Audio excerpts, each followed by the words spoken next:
I've always been really interested of that evolving dynamic between the education and the commercial routes within the school, and can they live nicely together? Yeah, When they can't, then it presents us a conflict of interest and how that's resolved. I think we'll probably come onto it, but around the hiring of top people, that is a yeah, commercial endeavor. yeah. Um, so that needs to be dealt with on that side, but also you're hiring the best people to deliver the best service and offering for the parent base and students, which is education. Welcome to the Independent School Podcast. Thinking and acting strategically is the key to both securing the future of your school and helping to build a more equal and just world. My name's Juliet Corbett. I'm a consultant, speaker, and facilitator specialising in helping independent schools. In this podcast, I translate tried and tested strategy and fundraising techniques into a language that works for schools.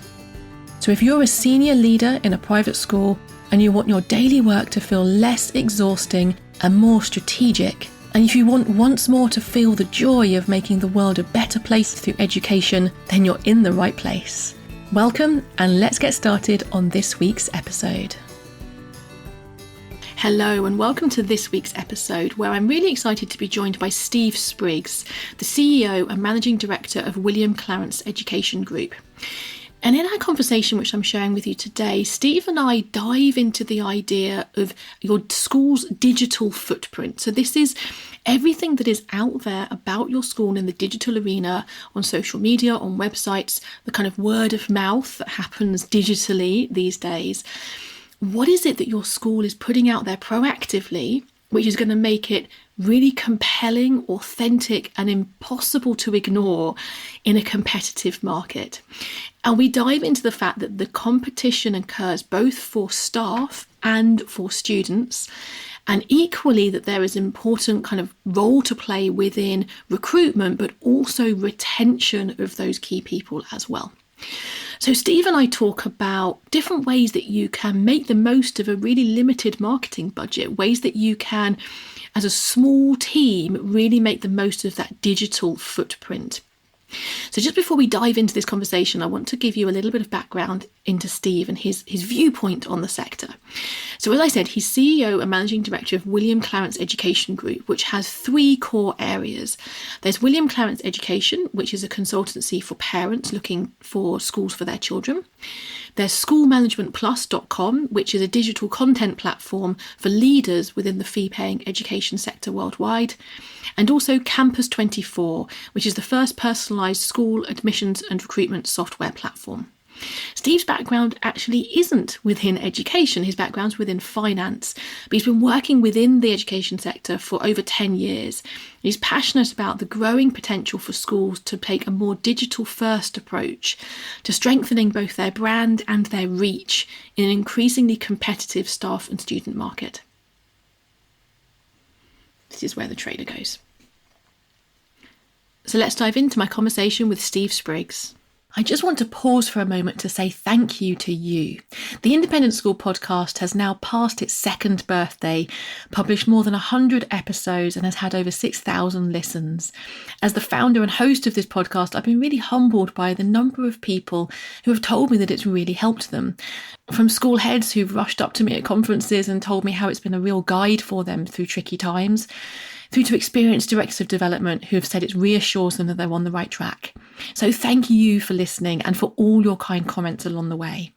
If this podcast is helping you, then I invite you to join the 300 people who have asked to get my weekly emails. That way you'll hear about each episode as it's published, as well as the special offers that I only tell people about when they're on my mailing list.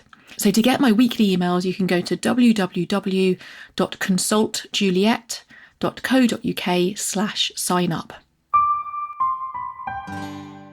So hello, Steve, and welcome to the Independent School Podcast. It's great to have you with us today.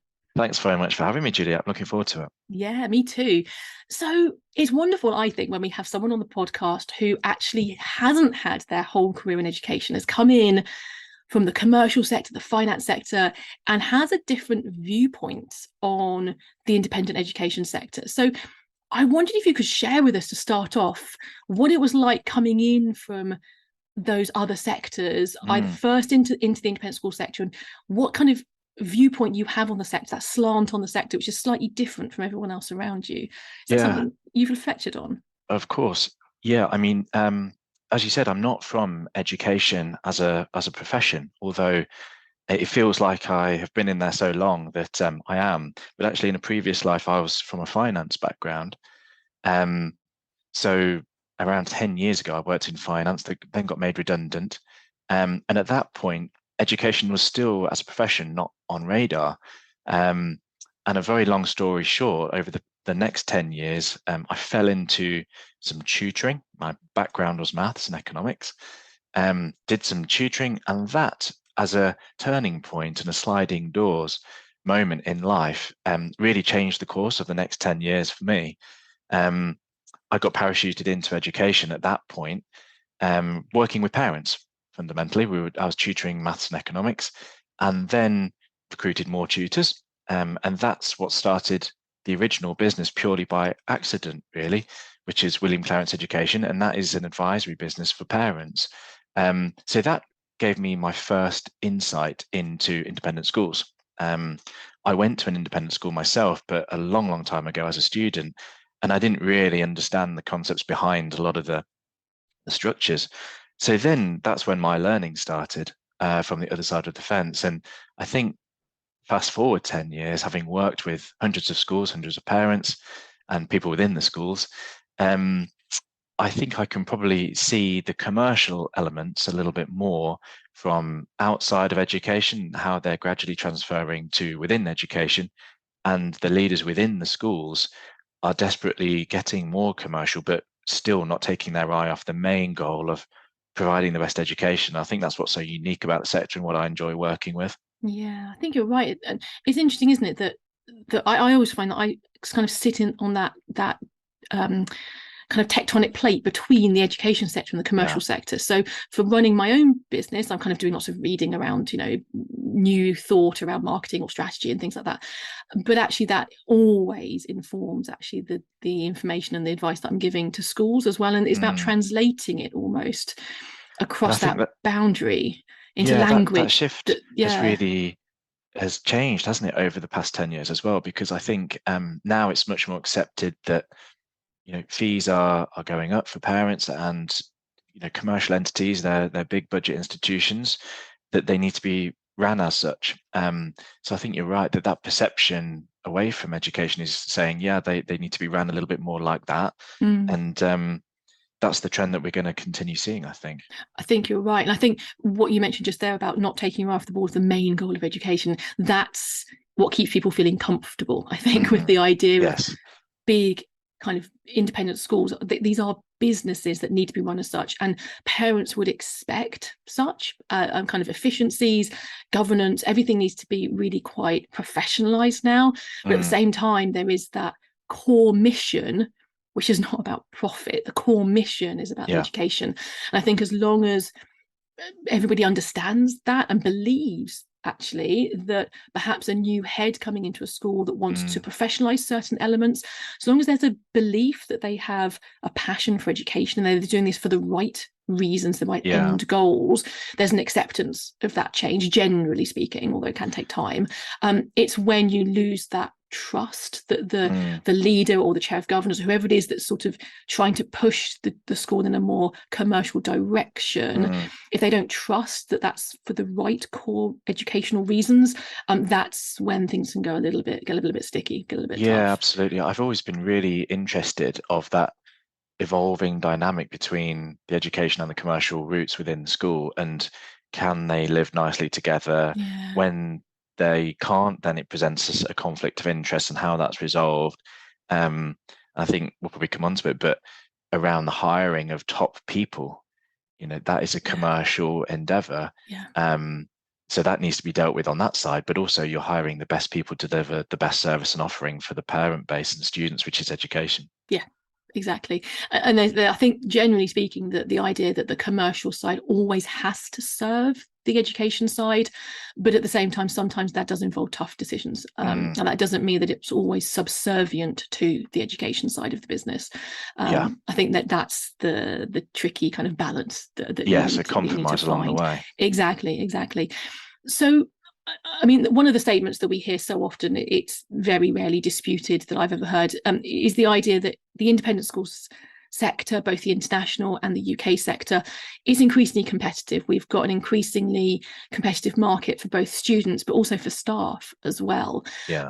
I think that's only increased with COVID. Some of that has shifted and changed, and some of those dynamics, some parts of the sector are finding it easier to recruit perhaps than before COVID. Some are finding it harder. So things are changing, but it's still very competitive.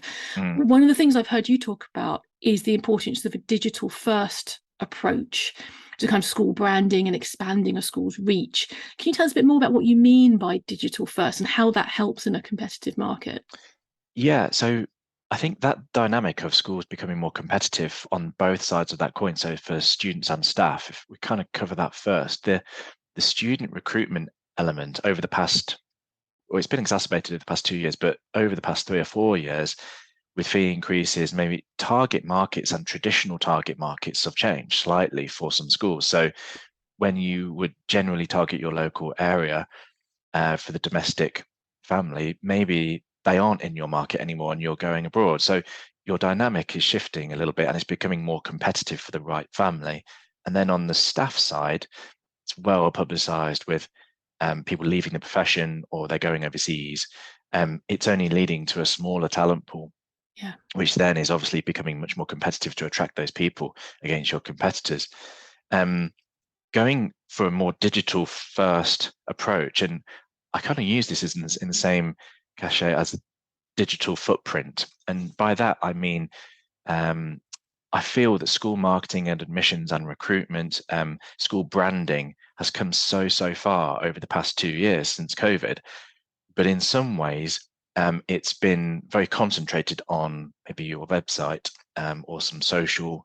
There have been, if you look at the commercial world, we're getting targeted personally every day of our lives by certain products.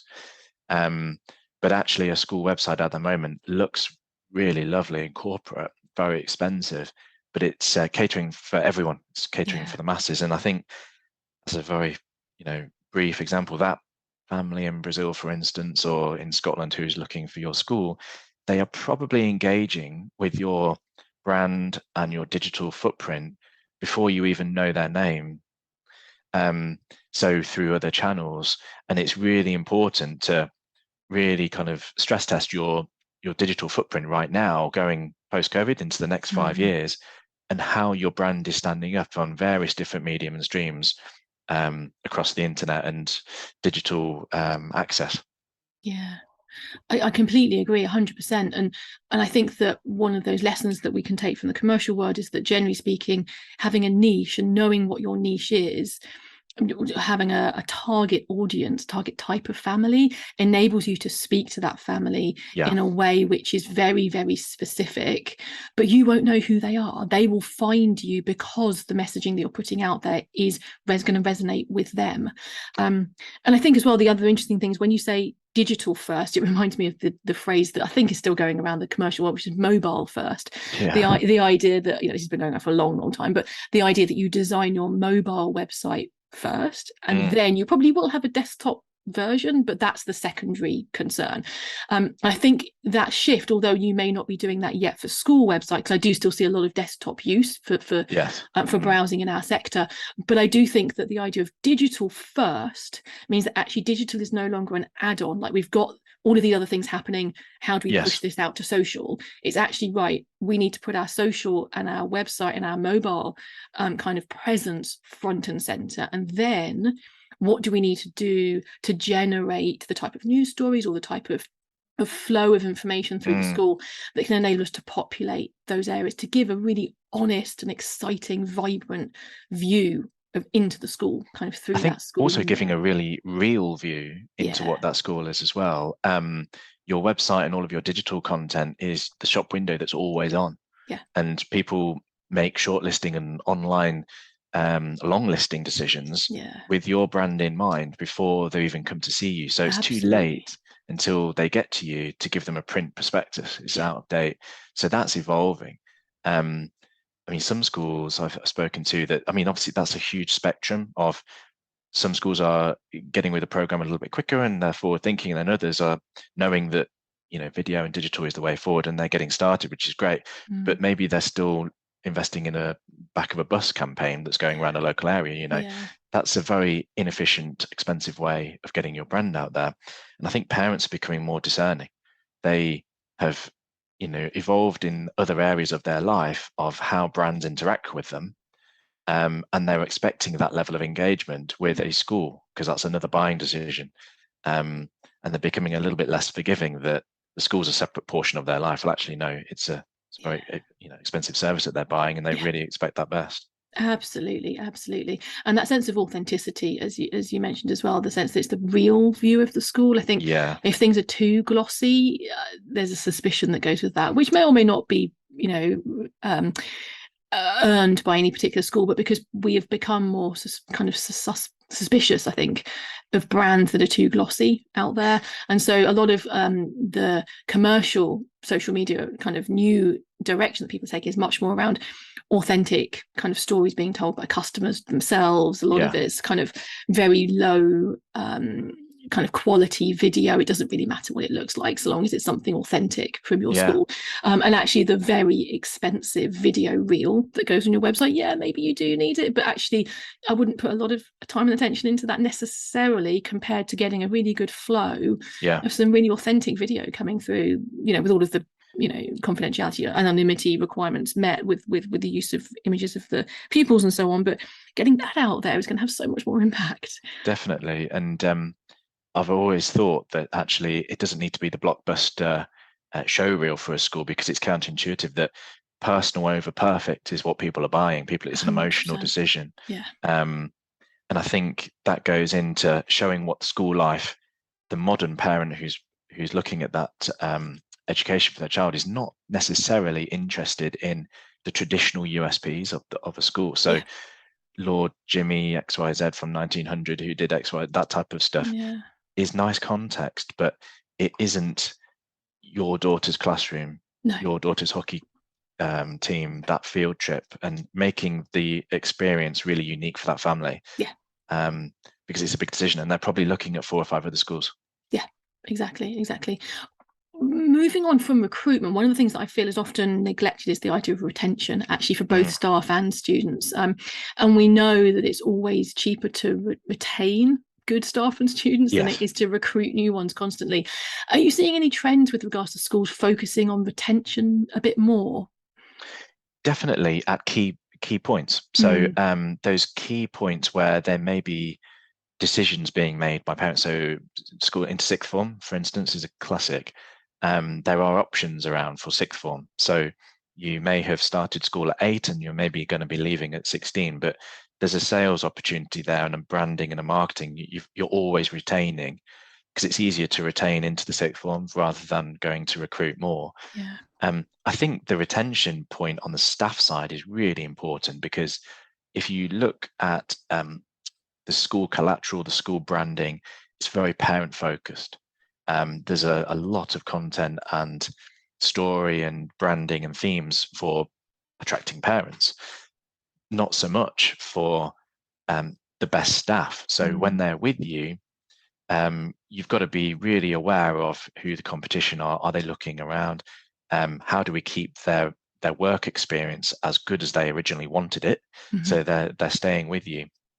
So I think the retention on the staff side is really, really important. Students will come and go, obviously, but a good member of staff and a good leader should be with you for a long time. And it's very hard to get them. Yeah, it is. And then some of that competitive kind of pressures around the sector. I also see a lot of schools thinking about the younger teachers coming through. So the ones who are relatively recently qualified, but are going to be your future leaders, basically. They're not necessarily looking for the same thing as kind of 10, 20 years ago. They're potentially looking for a bit more of a work-life balance. They're potentially looking for a school that matches their values around social justice, social mobility. They're potentially looking for something that's a bit different to the assumptions that some independent schools are making. And to keep them, to recruit them in the first place, and then to retain them actually some schools are now starting to think, okay, maybe this is a slightly different cohort with a different set of values and needs, that actually we need to be tweaking things, not changing completely, but tweaking things a bit. Yes, absolutely. I think just the same way as we said that parents are getting more discerning, I think good, talented teaching and leading staff are as well. Yes. They are understanding their worth. And also, and that's not just monetary, I'm saying the whole experience of what it's like to work in that institution. They need to take some real pride in that brand. And it's not results orientated either sometimes. The trips, what it's like with colleagues, the culture that's there. I think all of those are very important in retaining, and they're very cost-effective ways of retaining top-level staff, but they're sometimes neglected or ignored. I think they also become a very important tool with attracting new members of staff. So from outside of sector, if you're having a career change, you're going to be looking at those softer things around packages.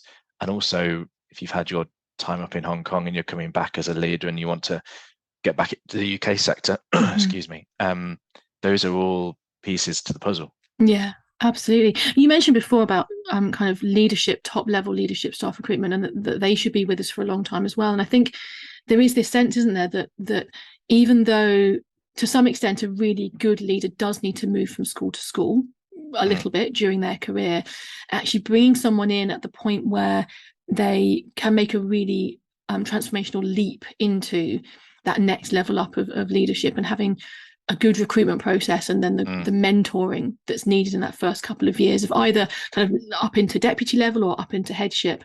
I think there is a lot more thought that goes into that now, I'm seeing across the sector.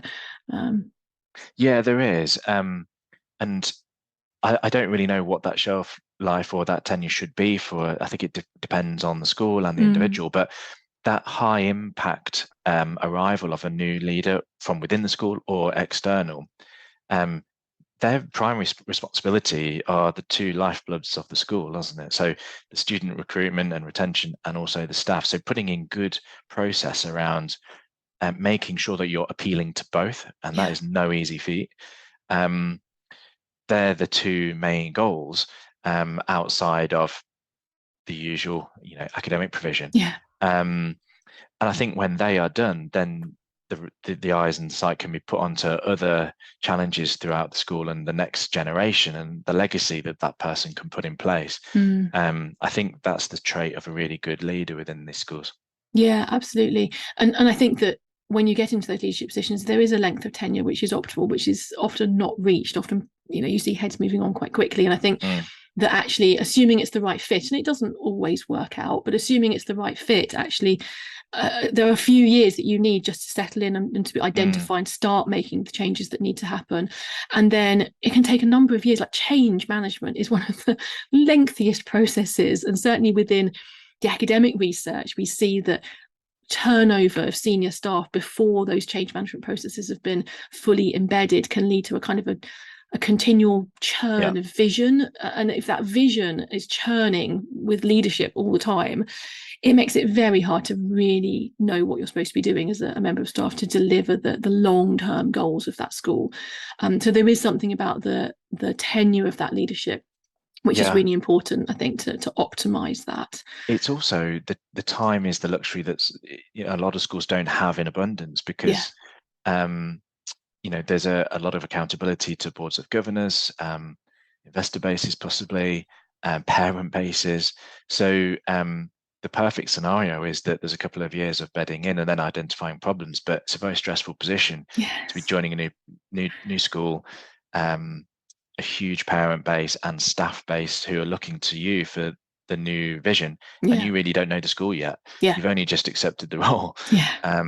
So there's a bit of time there, but it's time that they necessarily haven't got. So there's probably a lot of learning on the job going on, which is testament to that person. When I work with schools on school strategy, especially if there's been a change of head that's kind of preceded that, I kind of say that you need at least 2 terms to get to the point where you've done enough consultation, discussion, and then made some difficult decisions. It's not all about kind of a democratic approach. There'll be some difficult decisions in there to be made as well by leadership.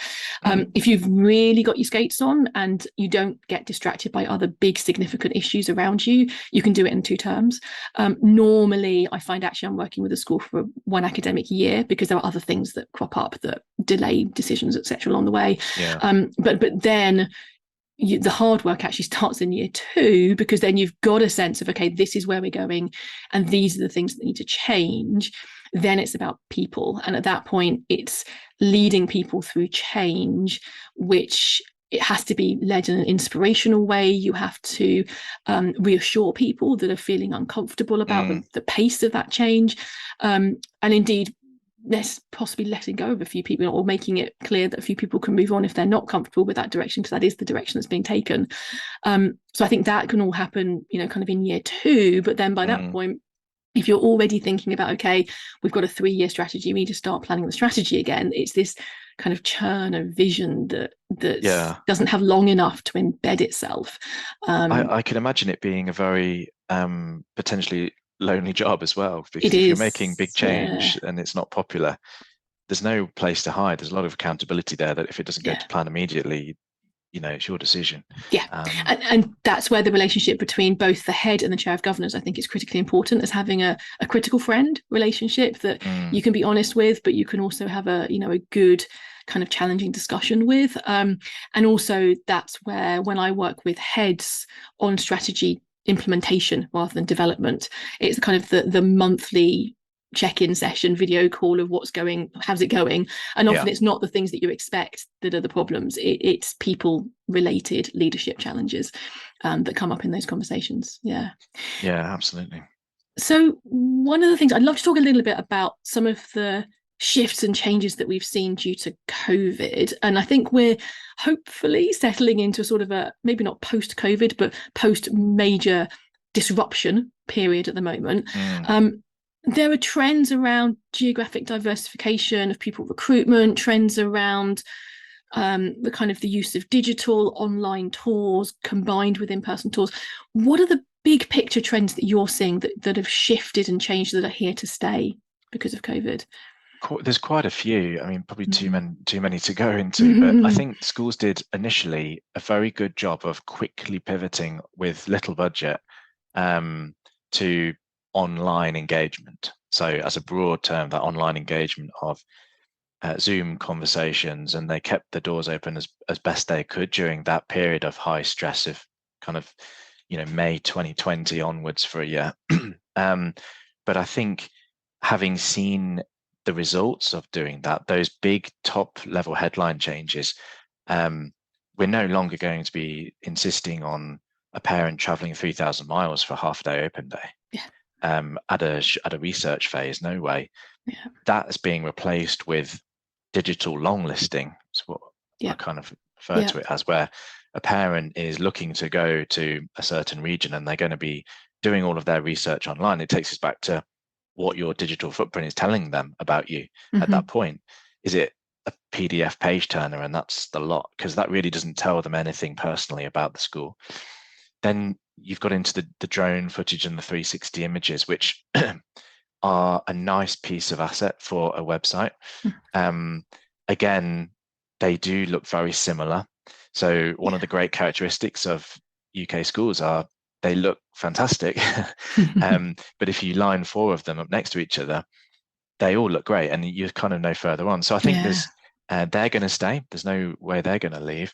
But I think there's then going to be some more personal outreach and personalization, because before asking people to come and see you, before an open day was someone who was just really kicking the tires possibly and saying, let's go and have a look at what it's like. I think now people who are attending, time is so precious with people, life has got hectic, they're almost at buying decision or application. They know that the school is potentially for them.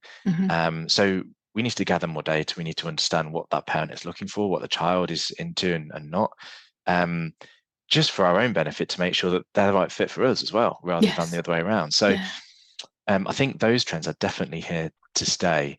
I can't see it going back, and you'll see a hybrid approach to in-person engagement and then digital engagement, and the two need to marry each other. So joining the dots between how we engage with people online and when we engage with them in person need to be very, very similar. Yeah, and it's that personalized journey that you take those parents on, isn't it? So it will start with a digital journey where you won't even know their name. Then you'll hopefully, if you get through that stage of long listing, get to know their name digitally because you've Yep. got some kind of digital asset that they sign up, some kind of online tour they sign up for. Then there'll be an in-person stage, hopefully, where they'll come and have a look, but that needs to be really using their time well, because you should know them Yeah. well by that point, before that point. And then I imagine the journey will inevitably then switch back to at least a short digital stage again, where there's the form filling in, the the deposit and all the rest of it, even if they decide to go ahead. And that again, often that gets left. That's like some kind of really clunky form at the end, click submit. Yeah. That needs to be a personalized part of the journey as well. So it's guiding them on that Absolutely. journey, isn't it? It's kind of a three-stage approach. I mean, in some ways, you've got that initial top of funnel research phase from a family. You don't know anything about them, but you're trying to learn more. By the time they get to see you, there's no point taking someone to see the orchestra if they really want to go and see the rowing club. But at that point, you need to go and you need to know that. Yeah. And then afterwards, and I've just gone through this process actually with my daughter, the amount of schools, that lovely schools we saw, and at the end of the tour, we've not heard a single thing back. Goodness. And Wow. just left to our own devices, which is such a waste of opportunity. And the one school that did come back to us was so personal in the outreach because they'd remembered what we'd looked at. Yeah. And then it's a really nice follow-up opportunity for schools to have a quick chat with the head of hockey, if that's what you're into, or whatever it might be. And you're reinforcing the branding of what they've seen and keeping it concurrent the whole way through. Yeah. And that's the third final stage. If you get those three right, your conversion rates will be so much higher. Yeah, absolutely. I think the other thing that fits really nicely into that three-stage approach is the balance between emotion and logic. So a lot of the research within commercial marketing shows that people tend to use emotion at that early stage. They want to know what your daughter's kind of dorm room, bedroom is going to look like, but it's not to look at all the detail of it. It's to look at what does it feel like. So that emotion is first. That needs to be part of your digital footprint early on. All of that logical detail about the exact the results and the details of exactly which trips that you did last year and all that kind of factual information, that's deep dive stuff for that middle stage. And then it finishes with an emotional decision. This is a big investment, but at the end of the day, this is an emotional decision. And so returning to people after that deep dive kind of tour opportunity they've had with something that's personalized and something that's somewhat emotional driven again enables them to then kind of justify they've done all their research, they're going with their gut often at that point, even though they've done the research, and then it's an opportunity to make it feel really good, feel right. There's also to bring those hybrid pieces together that when schools are engaging with families at physical events, so recruitment events and family shows, that exactly is the case. That all too often you get goodie bags with teddy bears, biscuits, and all that type of pens and pencils when that isn't really reinforcing the emotional driver. It's not getting really personal, and the price lists, the menu canteen, the fee schedules and the terms, that's almost taken as a given. It's not what people make decisions on because they're all roughly in the similar ballpark, or you can find the information out yourself. What they want is to say they're going to trust you with their prized possession. Is it the right place? Yes, exactly. It's all about that personalization at that point. If you're trying to drive that kind of emotional connection, it's having the technology behind the scenes that allows your marketing and admissions teams to be really personalized when they're actually interacting with specific families. And then the data side of things just makes the efficiencies that a small team, these are never going to be massive teams, can still have time for that personalized activity and that work.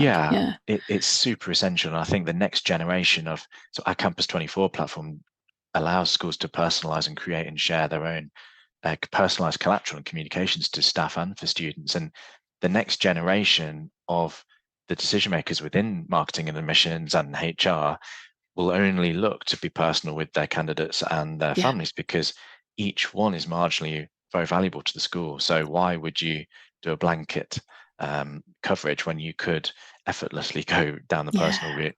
Exactly. And I think these days the technology is there to facilitate personal connection, and that's when it's done well, that's when it really works. So having the data in a format that can be analysed, so you can look for patterns, so that you can personalise things. Actually, that shouldn't detract from the personalisation. That should add to it. And that's where the technology generally in the marketplace is taking us at the moment. And it's really encouraging to know that schools are starting to move in that direction as well. Yeah, technology for technology's sake doesn't work, and it never will. I think where it saves time and saves money and creates a better parent experience or candidate experience, those are the three goals that you're looking for. And when it works, you're going to be saving a lot on all fronts, and your job's going to be much easier, and you'll see better results. Yeah, absolutely. So thinking about the internationalization element, are you seeing trends through your work with parents or with schools that are shifting and changing at the moment as a result of COVID or as a result of other kind of globalization trends? Yeah, the shifts that really happened maybe a year ago are here still, and are probably only going to get more rooted. I think most schools had roots into overseas territories, so either with agents, alumni networks, school shows, but that's becoming more diverse. So they understand that their school will be attractive to different regions for different reasons. So South American market, for instance, might like a certain trait in their school that the German market might not, for an example, in which case they need to be diverse in their USP, and schools will target those regions for different areas of their school because there's so much offering going on. It's not one size fits all. Yeah. So with that in mind, they probably will tailor their offering, tailor their geographical personalization to what that demographic would like, but also go further afield. So open up new territories. What do people in Malaysia like around their schools? Can we offer something to that? So you're spreading your risk. If we ever get into a position like we have over the past 2 years again, I think schools will be in a much stronger position digitally to access those markets and keep functioning. And it wouldn't be as catastrophic as it potentially was, 2 years ago. Yeah, I mean, risk management is a major concern, especially at kind of leadership and governor level. And I think that what the pandemic exposed was that there were certain risks that schools have been carrying without necessarily realizing it, with regards to a lack of diversification in the international market. And I think going forwards, there is the challenge over if travel is disrupted again due to this pandemic, another one, whatever it might be. But there's also the fragility of the international kind of diplomacy situation around China and Taiwan, around Ukraine and Russia. These things are not going to necessarily, they're not going to stop. We're going to potentially see more potentially if you're kind of looking ahead at a world with a significantly more amount of climate change impacting on international diplomacy. We're going to see an increasing level of this uncertainty occur. And so diversifying risks of all types, I think, is something I've seen governors being talking about a lot. And one of those areas is definitely around the geographic diversification of pupil recruitment.